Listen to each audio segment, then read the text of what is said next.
সেই সুনামগঞ্জ জেলায় বিএনপির ভাইয়ের ইফতার মাহফিল আয়োজন করেছে, ভালো কথা, ইফতার মাহফিল ফজিলতের ইবাদত, কিন্তু সেই ইফতার মাহফিলের ভেতরে একটা হিন্দুকে ধরে এনে গীতা পাঠ করা হয়েছে।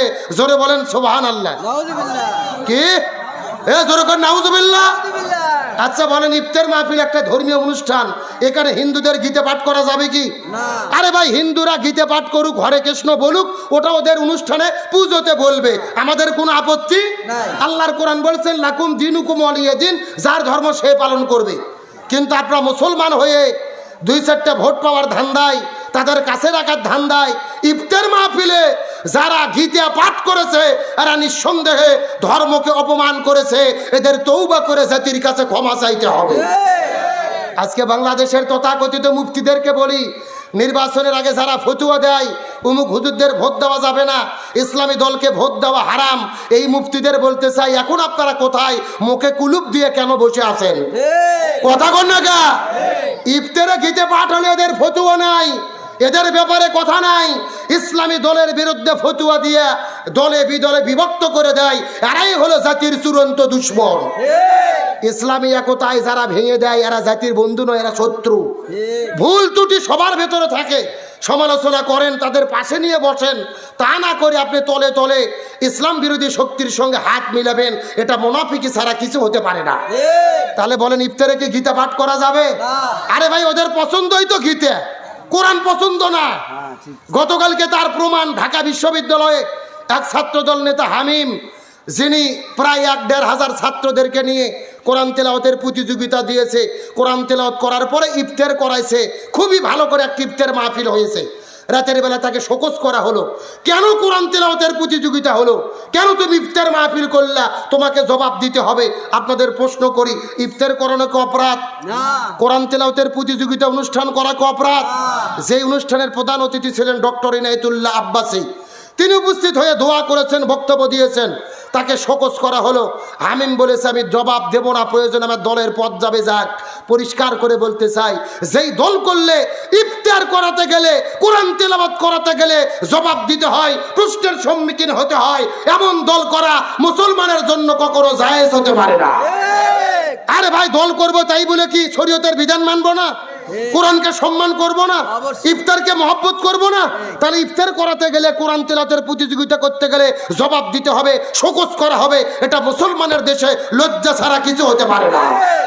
সুতরাং আমাদের বুঝে শুনে সিদ্ধান্ত নিতে হবে, কোন পথে ভালো, কোন পথে খারাপ, কোনটা কোরআনের পথ, কোনটা ইসলামের পথ, আমাদের বুঝে শুনে সিদ্ধান্ত নেওয়ার দরকার আছে না নাই? কোরআনের পক্ষে থাকলে সম্মান বাড়াইয়া দেয় কে? আল্লাহ। এখন আসল কথা আপনাদের বলবো, ভালো করে বোঝেন। রমজানের এতক্ষণ পর্যন্ত আমি আপনাদের ফজিলত বলেছি, গুরুত্ব বলেছি, তাত্ত্বিক কোনো কথা বলিনি। এখন যে কথাগুলো বলবো কান খাড়া করে শোনেন। এই যে রমজানের এত গুরুত্ব, এত ফজিলত, এর পেছনে কারণ কি আপনারা বলেন তো? কারণ একটাই, এই রমজান মাসে কি নাজিল হয়েছে? আল্লাহর কোরআন বলেছেন শাহরু রমাদান আল্লাযী উনজিলা ফীহিল কোরআন হুদাল লিন-নাস ওয়া বাইয়িনাতিন মিনাল হুদা ওয়াল ফুরকান। এই রমজান মাসের সম্মান এবং গুরুত্বের কারণ, এই মাসে আমি কোরআন নাজিল করেছি। সুবহানাল্লাহ বলেন। আপনাদের প্রশ্ন করতে চাই, এই পৃথিবীর ভেতরে শ্রেষ্ঠ নবীর নাম কি? সবাইকে কথা বলতে হবে। মুহাম্মদ রাসূলুল্লাহ, সকলে পড়ি সাল্লাল্লাহু। এখন বলেন, রসুল যে শ্রেষ্ঠ নবী হলো, এর পেছনে কারণ কি? রসুলের উপরে যেই কিতাব নাজিল হয়েছে তার নাম কি? কোরআন। এখন আপনাদের 3 নম্বর প্রশ্ন, এই পৃথিবীর ভেতরে সর্বশ্রেষ্ঠ রজনীর নাম কি? লাইলাতুল কদর। এখন বলতে চাই, লাইলাতুল কদর কেন শ্রেষ্ঠ হলো বলেন তো? কারণ এই রাতের ভেতরে আল্লাহ কি নাজিল করেছে? তার মানে বোঝা গেল লাইলাতুল কদরের গুরুত্ব কোরআনের কারণে, রমজানের ফজিলত কোরআনের কারণে, আমার নবীর সম্মান কোরআনের কারণে। তার মানে বোঝা গেল সম্মান আসলে শুধু নবীর না, শুধু কোরআনের না, শুধু রমজানের না, মূলত সম্মান হলো কোরআনের। আমি কি আপনাদের বুঝাতে পেরেছি? তাহলে কোরআনকে সম্মান না করে যদি রোজা থেকে ইফতার করেন, রোজা দিয়ে কাজ হবে? আপনারা এই গ্রামের নাম কি ভাই? কুটুরবাড়ি। কুটুরবাড়ি গ্রাম থেকে বিয়ে খাইতে গেছেন, 200 জন বরযাত্রী। বর কয়টা? একটা বরের সাথে 200 জন বরযাত্রী বিয়ে খাইতে গেছেন। এখন যাওয়ার পরে মেয়ের বাড়িতে আল্লাহ রহমতে আপনাদের গরুর গোস্ত ভুনো দেশে, রোজ দেশে, পোলাও দেশে, সবই খাওয়াইছে, কিন্তু বরফ ধরে ইচ্ছা মতো পিটাইয়া দড়ি দিয়ে গাছের সাথে বাঁধনে রাখছে। আপনার সম্মানিত না অপমানিত? অপমানিত। একটু আগে তো বিরিয়ানি খাইলেন, গরুর গোস্ত খাইলেন, এখন মনে প্রশ্ন করে আমির সাহেব পেছনে কেন, সে সামনে আগে আসেন। এ ভালো করে বোঝেন শেষ কথাগুলো। যেরকম বরকে বেঁধে রেখে খাবার দিলে সম্মান হয় না, একই রকম কোরআনকে অসম্মান করে রমজানে রোজা রাখলে ওই রোজা দিয়ে আল্লাহ জীবনের গুনাহ মাফ করে দেয় না। আমরা তো মূল গুরুত্বই বুঝি নাই, মূল তথ্যই বুঝি নাই। এখন প্রশ্ন আসতে পারে কোরআনকে কেমনে সম্মান করব? কোরআনকে সম্মান করতে গেলে কোরআনের 4টে হক আদায় করতে হবে। চিৎকার করে বলেন কয়টা? 4টে। আরো জোরে বলেন। 1 নম্বর কোরআন পড়তে হবে, 2 নম্বর কোরআন বুঝতে হবে, 3 নম্বর কোরআন অনুযায়ী আমল করতে হবে, আর 4 নম্বর কোরআনের হক হলেন কোরআনের বিধান জমিনে বাস্তবায়ন করতে হবে। গভীর মনোযোগ লক্ষ্য করুন। আপনার ইমাম, আমার ইমাম, চার ইমামের এক ইমাম, ইমাম আজম আবু হানিফা রহমতুল্লাহ আলাইহি যতদিন কোরআন পড়েছে তার কোনো বিপদ ছিল না, কোরআন বুঝেছে তার কোনো বিপদ ছিল না, নিজে আমল করেছে তার কোনো বিপদ ছিল না। যখন ইমাম আজম আবু হানিফা রহমতুল্লাহ আলাইহি বলেছেন কোরআন শুধু পড়লে আর বুঝলে হবে না, এই কোরআন দিয়ে পুরো জমিনে বিচার ফয়সালা করতে হবে, তখন ইমাম আজম আবু হানিফাকে জেলে বন্দি করে তার শরীরে বিষ প্রয়োগ করে পরিকল্পিতভাবে তাকে হত্যা করা হয়েছে। বিশ্বনবী মুহাম্মদ রাসূলুল্লাহ সাল্লাল্লাহু আলাইহি ওয়াসাল্লাম, রাসূল যতদিন কোরআন পড়েছে রাসূলের কোনো বিপদ ছিল না, রাসূল কোরআন বুঝেছে, রাসূলের কোনো বিপদ হয় নাই, রাসূল কোরআন অনুযায়ী আমল করেছে, রাসূলের কোনো বিপদ হয় নাই।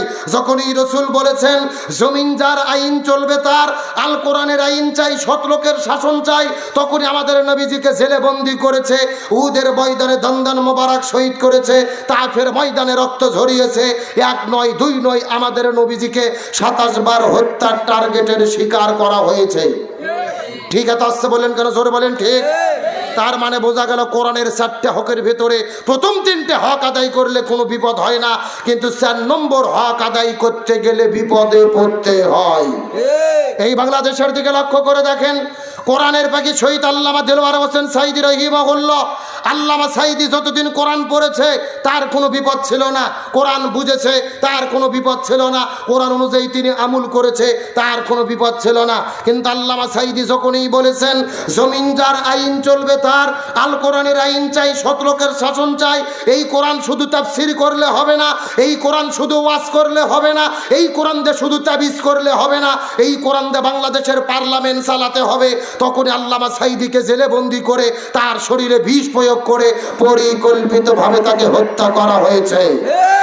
তার মানে বোঝা গেল কোরআনের প্রথম 3টে হক আদায় করলে বিপদ হয় না, কোরআন কায়েমের আন্দোলন করতে গেলেই বিপদে পড়তে হয়।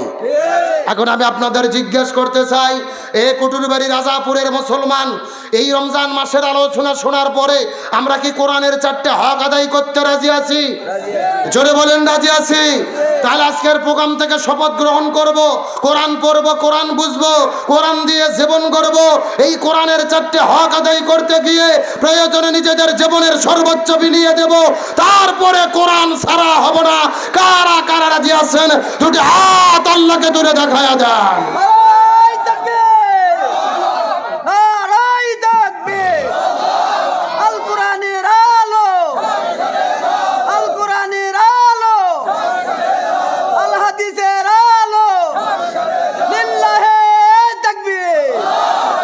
কোরআনের এই 4টে হক আদায় করার দরকার আছে না নাই? আর রাসূল বলেছেন যারা কোরআনের এই 4টে হক আদায় করবে কোরআন তাদেরকে সুপারিশ করে জান্নাতে ঢুকাইয়া দেবে। বলেন সুবহানাল্লাহ।